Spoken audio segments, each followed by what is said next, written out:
এই মুহূর্তে দরকার ইসলামী সরকার। ইনশাআল্লাহ সকলে যদি ঐক্যবদ্ধ ভাই এখন এক হয়ে সবাই যদি সামনে অগ্রসর হয় তাহলে ইসলামী সরকার ইনশাআল্লাহ ক্ষমতায় আসবে। খুব ভালো করে জানবেন, একটি মুসলমান অন্য মুসলমান থেকে যেন আক্রান্ত না হয়। এই প্রকৃত মুসলমান ওই ব্যক্তি যার হাত ও মুখ থেকে অপর মুসলমান নিরাপদ থাকে। ও বন্ধু, আমরা কি দেখলাম?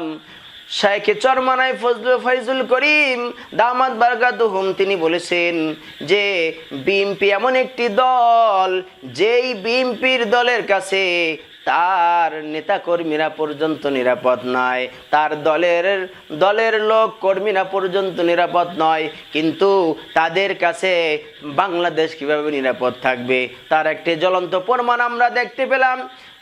একদিন আগে ইসলাম বিএনপির দুই গ্রুপের মধ্যে সংঘর্ষ হয়, কিন্তু একজন এরকম কর্মী নেতৃস্থানে পর্যায়ের একজন কর্মীকে তারা বয়োজ্যেষ্ঠ একজন মুরব্বীকে তারা বেধমভাবে মারে, তারা পিটায়। এটা হইল বিএনপির আসল চরিত্র। ও বন্ধু, তার নামের মধ্যে আমি মনে করি ইসলাম বসানো ঠিক হবে না। তিনি এক স্থানে বইয়া বলতেছেন কিসের চরমনাই, কিসের জামাত, কিসের খেলাফত।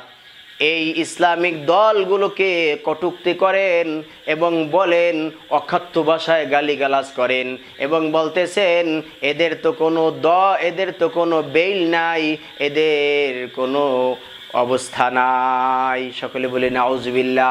ও বন্ধু, তিনি চরমনাই, জামাত এবং ইসলামিক দলগুলোকে নাম নিয়ে এবং আরো অন্য দলের কথা বলে সে বলে, একটা গালি দিয়া বলে এটা কিসের দল, এদের তো কোনো বেল নাই। বোঝা গেল আল্লাহর হাবিব সাল্লাল্লাহু আলাইহি ওয়াসাল্লাম বলেছেন সিবাবুল মুসলিমিনা ফুসুকুন, মুসলমানকে গালি দেওয়া ফাসেকি। ও হইল আন্তর্জাতিক মানের একজন ফাসেক। ও যেইভাবে দুনিয়ার মানুষে জানছে, শুনছে, দেখছে ইসলামিক দলগুলিকে কিভাবে তাকে জনসম্মুখে মাপ চাইতে হবে। যদি সে মাপ না চায় তাহলে সে প্রমাণ করে দিল সে সত্যিকার অর্থের একজন ফাসেক। তাহলে কোনো মুসলমান ওই ফাসেকের দল করতে পারে না, আর যারা ওই ফাসেকের দল করবে সেও ফাসেক হয়ে যাইবে, সে মুসলমান থাকবে না। ও বন্ধু, আল্লাহর হাবিব সাল্লাল্লাহু আলাইহি ওয়াসাল্লাম হাদিসের পরের অংশে বলছেন ওয়াকিতালুহু কুফরুন, যারা মুসলমানদেরকে কতল করবে তারা হলো কাফের। ইতিপূর্বে দেখেছেন 9 মাসের মধ্যে এই বিএনপির ছত্রছায়ায় এই বিএনপি নেতাকর্মীদের থেকে অন্তত 150 লোক খুন হয়েছে। বলেন না নাউজুবিল্লাহ। আমাদেরকে এমন আলেম ওলামাদের পিছনে থাকতে হবে যারা আল্লাহর হুকুম মতো রাসূল সাল্লাল্লাহু আলাইহি ওয়াসাল্লামের তরিকা অনুযায়ী নিজেরাও চলে এবং তার সকল উম্মতে মুহাম্মাদীদেরকে চালাইতে চান।